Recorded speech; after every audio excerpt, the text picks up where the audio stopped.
History. For millennia, mankind has been blighted by a mysterious affliction. At first, the subject experiences lethargy, weakness, and leg pain. Small purple spots form round hair follicles, joints ache, gums then swell, teeth fall out, and old wounds reopen.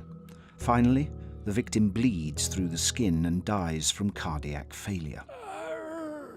Scurvy is a disease caused by a deficiency of vitamin C, also known as ascorbic acid or ascorbate for its scurvy-defying properties.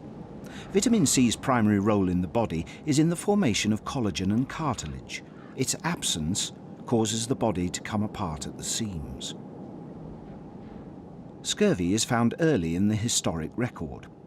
In his classic text, The Healing Factor, chemist and vitamin C pioneer Erwin Stone cites Egyptian hieroglyphs, revealing a figure pointing at its gums. Identical symptoms are described by Hippocrates, the father of modern medicine, in 400 BC. Let food be thy medicine shall be thy food. In 47 AD, Pliny the Elder details a similar condition affecting Roman soldiers campaigning in Germania. Sire Jean de Joinville, in his History of the Invasion of Egypt by Crusaders in 1260, gives a detailed description of the scurvy that hampered that army. The disease can affect humans seasonally, for instance in the dark winter months of the Northern Hemisphere when vegetation is scant, but arises most commonly when communities are separated from their natural environment, for example during extended military campaigns or in the course of terrestrial exploration. Sailors isolated at sea from fresh fruit and vegetables were most famously susceptible. In 1497, Vasco da Gama, in the course of trying to find a passage to the Indies by way of the Cape of Good Hope, lost 100 of a 160-man crew to scurvy. I'm not afraid of the darkness. Real death is preferable to a life without living. In 1519, Magellan set sail with a fleet of 5 ships to circumnavigate the globe. 3 years later, one ship, with only 18 members of the original crew, returned to Spain. But it wasn't just on the high seas that people were affected. On his expedition to Newfoundland in 1534, Jacques Cartier, the French explorer, who claimed what is now Canada for France, had 100 of his 110 men suffering from scurvy, until native people showed them how to make a decoction from the tips of spruce fir. I am inclined to believe that this is the land God gave to Cain. This same trick was used later by defenders of Stalingrad in World War II to stave off scurvy. Hope. In the course of time, there began to be glimmers of understanding, insights into how scurvy begins. These insights often came courtesy of the British, the preeminent seafaring nation of the early modern era. Life at sea is better. In 1577, during his circumnavigation of the globe, Sir Francis Drake's sea captain, Winter, witnessed Patagonian natives eating the bark of a local tree to prevent sickness in winter when it was impossible to grow fruit and vegetables. Winter acquired some for the voyage's provisions, and for the next 3 years Drake's crew were largely free from the disease. Winter's bark contained the ingredient identified centuries later as vitamin C and was esteemed as a preventative and remedy for scurvy. Between 1772 and 1775, on his round-the-world trip, Captain James Cook lost not a single man to scurvy out of his crew of 118. Cook took every opportunity when making landfall to obtain supplies of fruit and vegetables. He usually had sauerkraut on board and knew the beneficial qualities of celery and Winter's bark. They are far more happier than we Europeans. By the middle of the 18th century, the stage had been set for advances in the prevention and treatment of scurvy. Lind. The breakthrough should have come as a result of an experiment, the first example of a clinical trial in medicine, performed by the Scot James Lind in 1747 on board the HMS Salisbury. Lind took 12 seamen suffering the same degree of scurvy and divided them into 6 groups of 2. In addition to their regular diet, he gave each group a different, commonly used treatment for scurvy and noted its action. Group 1, a quart of cider daily. Group 2, 25 drops of dilute sulphuric acid 3 times a day. Group 3, 2 spoonfuls of vinegar 3 times a day. Group 4, a concoction of garlic, mustard seed, horseradish, gum myrrh and balsam of Peru. Group 5, half a pint of seawater 3 times a day. And Group 6, 2 oranges and 1 lemon daily for 6 days. Only 2 groups improved. The cider drinkers only slightly, but the pair fed oranges and lemons so quickly they were employed to nurse the others. Lind published his findings in 1753 as A Treatise of the Scurvy, a paper which was virtually ignored. Often described as a visionary, Lind actually missed the significance of the results of his experiment, failing to recommend either orange or lemon even after the positive results he had experienced with them. I took an opportunity to represent to the Admiral that, as vegetable juices of all sorts were from experience found to be the only true antiscorbutics, and I myself formerly experienced the good effects of apples, it was reasonable to presume that cider must certainly be of service.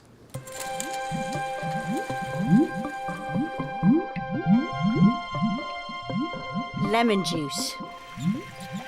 However, experience at sea led many officers and surgeons in the British Navy to advocate citrus juices as the answer to scurvy, even if the reason for their efficacy was unclear.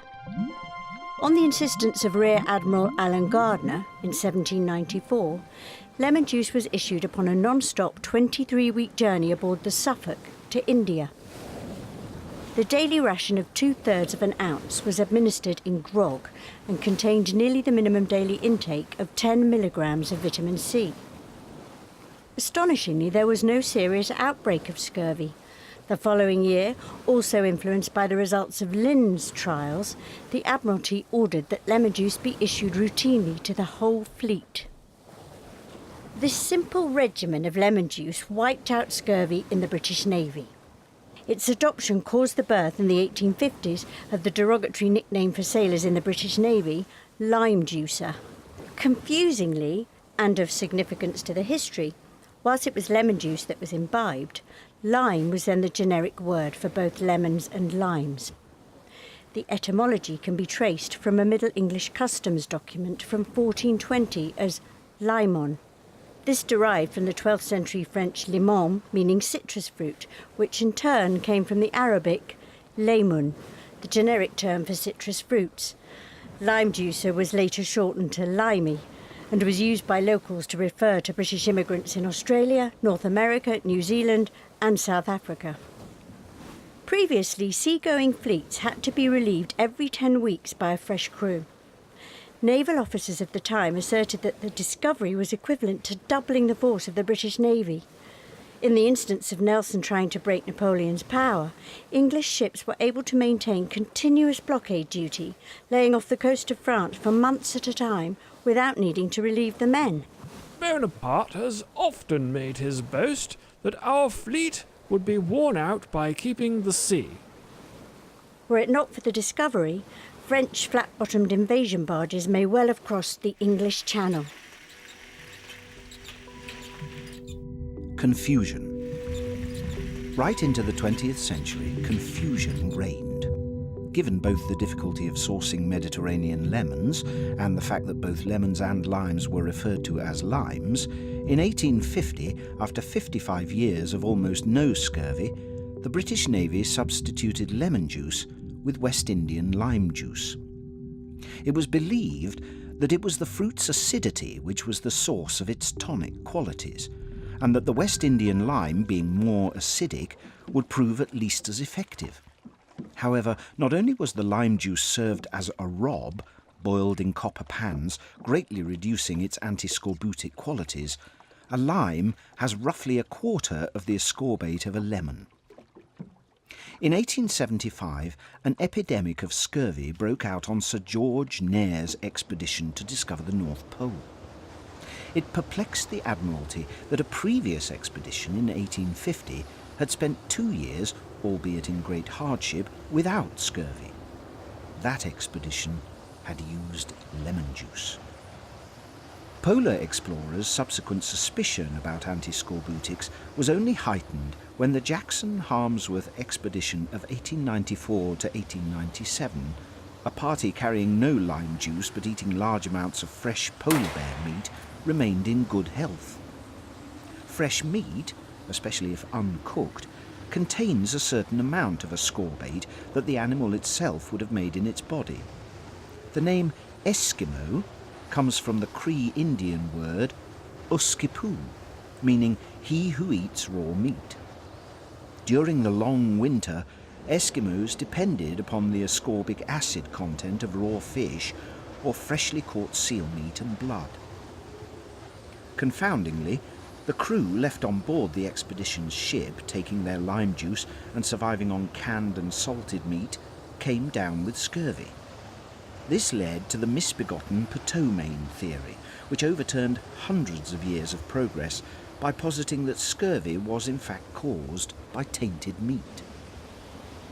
It was thus in 1913 that the legendary Antarctic explorer Captain Scott and his companions, following the most up-to-date theories around scurvy, may themselves have become its victims.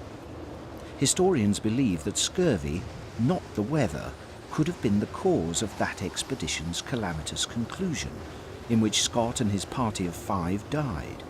I'm just going outside and maybe sometime. Many odd theories persisted as late as 1916, when scientists discovered scurvy's bacterial origin. Vitamins. Medicine needed a theoretical framework within which to understand vitamin C's effect upon man. It was all very well for sailors to seize upon the practical value of lemon juice, but until the scientific establishment could grasp the theoretical importance of such interventions, unscientific, if practical, measures would be on shaky ground. Thankfully, such a framework was finally developing. In 1897, the Dutch Christiaan Eijkman was able to produce beriberi, a vitamin B1 deficiency that had afflicted the Japanese fleet, by feeding chickens polished white rice. White rice is brown rice from which the husk coating is removed. He was then able to cure the birds by giving them extracts of the husks.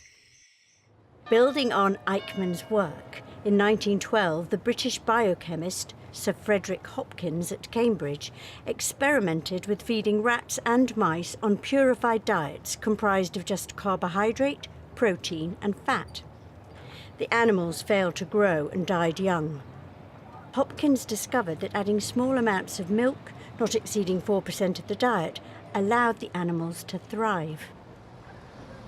In the same year, the Polish Casimir Funk, working at the Lister Institute in London, prepared a highly concentrated rice bran extract for the treatment of beriberi and called his curative substance vitamine.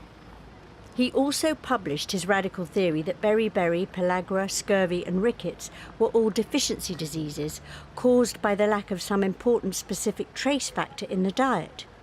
Subsequent work divided these factors into 4 groups: vitamins A, B, C and D. Ascorbate.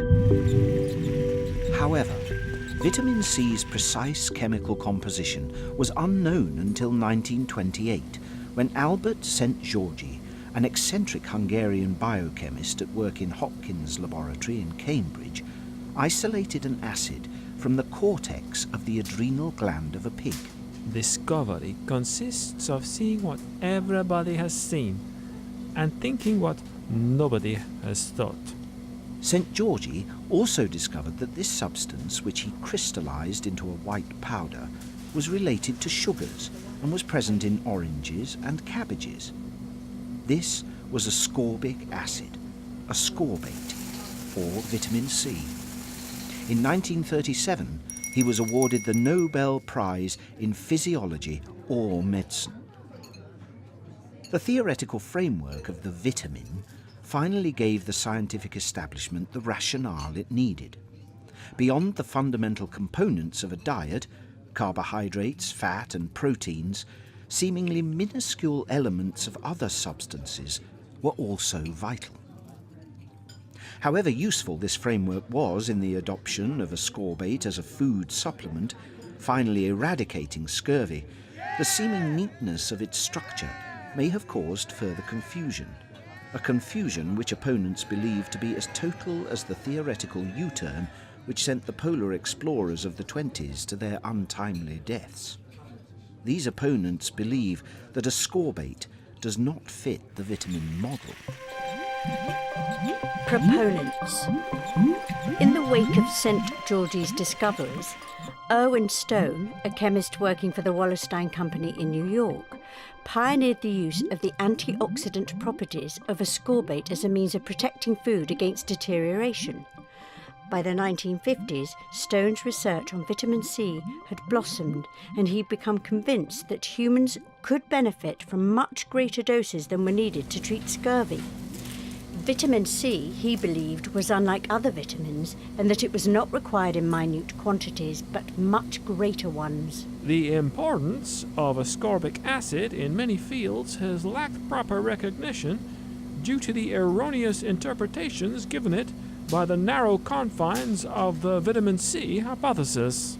In 1966, Stone wrote to Linus Pauling and convinced him of his theories.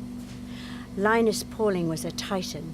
He was the only person to have two unshared Nobel Prizes, the Nobel Prize for Chemistry in 1954 for his work on the nature of the chemical bond, and the Nobel Peace Prize in 1962 for his role in a petition presented to the United Nations which resulted in the partial test ban treaty of 1963. Pauling took Erwin Stone's baton and ran with it. Whilst the medical establishment branded Pauling a charlatan and a quack, his book Vitamin C and the Common Cold, published in 1970, was embraced by the general public. Many scientists will remember me as the founder of molecular biology, and chemists will remember me as one of the founders of modern chemistry. But also, what I'll be remembered for is that I am the vitamin C man. High-dose vitamin C became a phenomenon, even something of a countercultural cause. Animals. Pauling's argument was based on strong theoretical grounds. Humans, like the guinea pig, apes, bats and some species of fish, do not generate ascorbate in their bodies. Animals which do generate their own ascorbate make a lot of it and produce even more when they are sick. An adult goat, with a weight roughly that of an adult human, makes about 13,000 milligrams daily, and when faced with life-threatening diseases or severe toxic challenges, goats can produce as much as 100,000 milligrams of vitamin C per day. Animals which don't generate their own ascorbate eat a lot of vegetables. An adult gorilla in the wild will eat a whopping 18 kilograms of vegetation, the equivalent of 4,500 milligrams of ascorbate in its food. Oh, I'd rather a banana. Extrapolating from the natural diet of apes, Pauling argued that for a human adult eating only vegetables to generate 2,500 kcal, an acceptable daily level of food energy would entail also consuming 2,300 milligrams of ascorbate. Consequently, he believed that the RDA, set at 60 milligrams per day in the US and 40 milligrams in the UK, and based purely on the amount of vitamin C needed to avoid scurvy, was much too low. Oxidation. Beyond its role in the creation of collagen, also central to the arguments in favour of vitamin C is its role as an antioxidant. Antioxidants are substances that can prevent oxidation damage by donating electrons to replace lost ones. This process is the reverse of oxidation and is called reduction. In metabolizing our food to produce energy, oxygen damages us by stealing electrons from our biological molecules. This mechanism is known as oxidation. Oxidation is what makes sliced apples turn brown in contact with the air. Covering the same sliced apple pieces in lemon juice prevents them oxidizing as quickly. This is because, rich in ascorbate, lemon juice is a reducing agent. It donates its electrons in the process of reduction. Challenged. Pauling's elegant theories quickly came under attack. The eminent Mayo Clinic challenged vitamin C's alleged positive effects upon cancer in a key study in 1979. Pauling was quick to seize upon errors in its trials. Recent studies, accompanied by properly designed trials, have reopened the case. This came too late for Pauling, whose reputation was tarnished. In 2013, the Cochrane collaboration produced a paper which showed only modest evidence in favour of vitamin C. We showed that vitamin C alleviates the common cold, and thereby we found strong support for Pauling's hypothesis. We also found evidence that vitamin C prevents colds, as Pauling concluded, but that effect was restricted to physically active people, and in this respect Pauling was over-optimistic when he claimed that ordinary people would benefit from vitamin C. Critics insist that the statistics polled by Cochrane are not based on higher doses of the kind Pauling recommended. The use of antioxidant supplements like vitamin C is now controversial too. However, generally it should be emphasised that ascorbate is one of the safest substances known to man.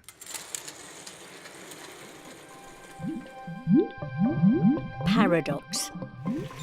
Pauling's case for the use of supplements to try and maintain an RDA between 2,300 milligrams and 9,500 milligrams has been undermined. However, this is not the end of the story for ascorbate. It has become widely accepted that for optimal health, humans do require more vitamin C than the 40 to 60 milligram required to stave off scurvy. However, current medical advice is that this should come in the form of fruit and vegetables along with other natural cofactors and not as supplements. For instance, the UK government's recommended 5 servings of fruit and vegetables a day, even in a conservative estimate, would contain around 500 milligrams of ascorbate, nearly 12 times the RDA. To heighten this paradox, 5 a day has recently been revised up to 7 a day. Just as lemon juice was once the answer to ascorbate deficiency, once again good levels of ascorbate consumption centre upon eating healthy amounts of fruit and vegetables. Pauling himself took a startling 18,000 milligrams daily, and 40,000 milligrams the symptoms of a cold appeared. He believed his high vitamin C intake may have extended his life by 20 years. His critics like to point out that he died of prostate cancer, as if to imply that his high vitamin C consumption was to blame.